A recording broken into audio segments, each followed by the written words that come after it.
en todo el país para dignificar el trabajo rural. Renatre, somos el campo.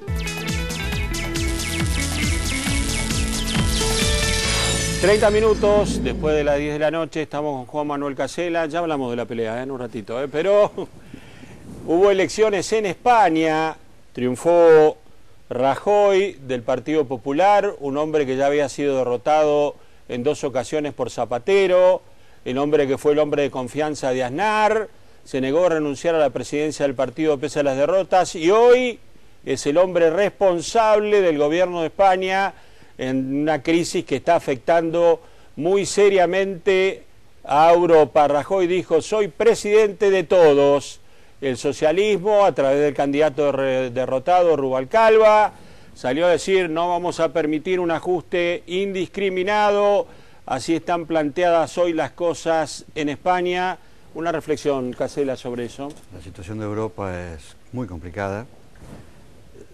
2 o 3 cifras nomás. La deuda que tiene que pagar Italia durante el año 2012 asciende a 300.000 millones de euros. La deuda de España, la deuda pública de España es la mitad de esos 150.000 millones de euros. Pero si suman la deuda privada de España, llegan también a 300.000 millones de euros. Esto está marcando con mucha claridad el nivel de necesidad financiera que tiene Europa en 2 países que son centrales, Italia y España, no ya... Sí, quisieron, bueno, a Berlusconi lo echaron las circunstancias y acá obviamente el socialismo fue afectado por la crisis. La crisis que ha provocado una desocupación tremenda. 5 millones de parados en España, ¿no? Y además alrededor de 500.000 familias donde no trabaja nadie. Esto es realmente una crisis social impactante. ¿Y eso lo ve afectando a la Argentina? No tengo ninguna duda. No digo, tengo lo que está haciendo el gobierno es consecuencia... Yo creo que sí. Me parece que el gobierno ha adoptado medidas razonables en la medida que registra el futuro impacto de la crisis en Argentina, que va a venir fundamentalmente por el deterioro del comercio exterior, va a venir por la pérdida de capacidad de venta de la Argentina frente a mercados que se van achicando, incluyendo la China, que es nuestro principal consumidor. Casela, ¿por qué terminaron las trompadas? Bueno, porque el radicalismo viene arrastrando un proceso de reconstrucción complicado, con zigzagueos, con altas y bajas, que se inicia obviamente en el 2001 y que persiste hasta ahora, porque seguramente la dirigencia radical no está a la altura, y eso me incluye a mí, por supuesto, no ha estado hasta ahora a la altura de los acontecimientos, no ha advertido que el partido no puede trabajar hacia adentro, debe reconstruir su relación con la sociedad, porque lo que ha perdido es representatividad social. Lo que pasó social. No es el mejor comienzo para eso, ¿no? Entonces, ese mirarse hacia adentro genera episodios que son desagradables, como los de la convención del viernes pasado, que vivió incidentes por controversias entre dirigentes que están pensando más que nada en la interna partidaria y no en el orden general.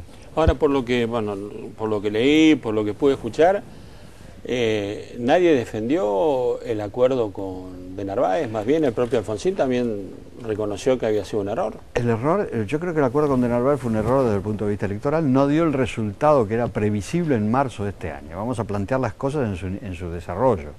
El acuerdo con de Narváez fue decidido en marzo del año 2011, las elecciones se produjeron en octubre, y de marzo a octubre, en lo que parecía ser un efecto electoral positivo, se convirtió en un efecto electoral negativo. ¿Y por qué fue eso?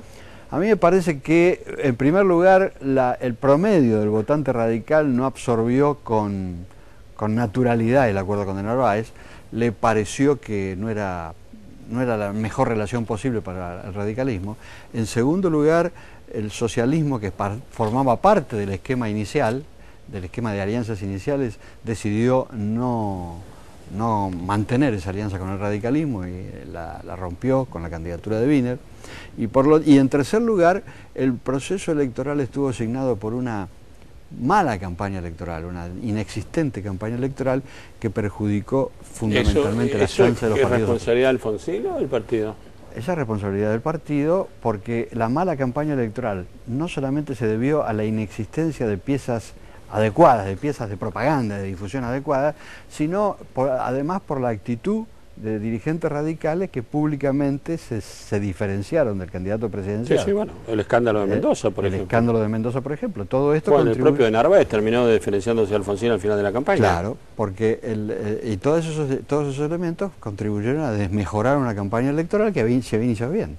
Por lo tanto, son varias las cosas. Son el proceso interno del radicalismo que llevó a estas decisiones, la decisión del socialismo de separarse de la alianza, porque la alianza equilibrada era con de Narváez y Wiener, no con una sola de las dos patas, y en tercer lugar por la mala calidad de la campaña en su conjunto. ¿Y ahora cómo se sigue? Digo, porque si la primera manifestación pública fue esta... Ahora cómo se sigue, y se sigue tomando conciencia de cuál es el escenario nacional que está previendo el gobierno.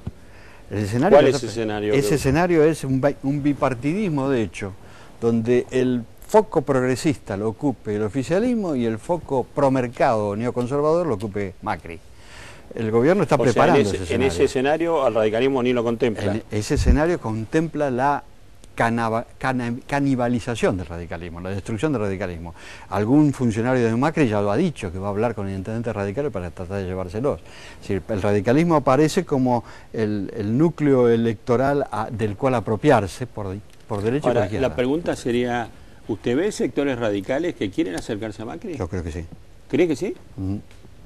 Yo creo que sí, yo creo que no se manifiesta públicamente, pero creo que hay dirigentes radicales que tienen una proclividad, algunos lo han dicho públicamente, yo creo recordar, si me equivoco pido disculpas de ahora, pero creo recordar al diputado Aguad diciendo que el acuerdo había que llevarlo hasta Macri. Incluso el presidente del Comité Nacional, el senador Sanz, dijo en algún momento que él veía una alianza que fuera hasta Macri. Es tan peor de lo que uno se imagina entonces como partido, ¿no? El radicalismo está en una situación de confusión interna. Un trabajo que hay que hacer, y me parece esencial, es replantear su ubicación en el espectro político. Y esta ubicación tiene que ser naturalmente en el espacio progresista, pero con claras diferenciaciones con relación al gobierno. El radicalismo... ¿Lo acusaron a Alfonsín de apoyar mucho al gobierno? No. Me parece que esa acusación estuvo dirigida básicamente a Leopoldo Moró, que imputó a los bloques legislativos haber votado con un exceso, con un antikirchnerismo bobo, es decir, un antikirchnerismo que no analizó bien cada proyecto en particular. Ahora, Casella, el próximo paso es elegir presidente del partido. ¿El partido puede elegir un presidente? El partido tiene un instrumento, una institución que se llama Comité Nacional, que está constituido por 4 delegados por provincia. Esos 90 y tantos delegados eligen el presidente.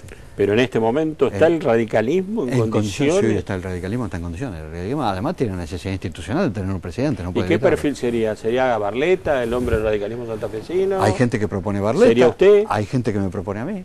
Esto me parece que la forma de resolverlo consiste en buscar los acuerdos mínimos que permitan una salida adecuada, no repetir el escenario de la convención. Me parece que esto hay que sentarse a conversarlo, ver cuál es el espacio que debemos ocupar frente a la sociedad y cómo avanzamos hacia ese espacio. La elección del presidente depende de una estrategia global y no de nombres propios nada más. Casella, gracias por haber venido. Gracias a usted. Rogelio Frigerio, ¿cómo estás, viejo? Muy bien, muy buenas noches. Bueno, ¿hay ajuste encubierto? ¿Hay rectificaciones dentro del rumbo económico? ¿Cómo se define este momento que el gobierno lleva adelante en la economía? Yo creo que básicamente se terminó la fiesta.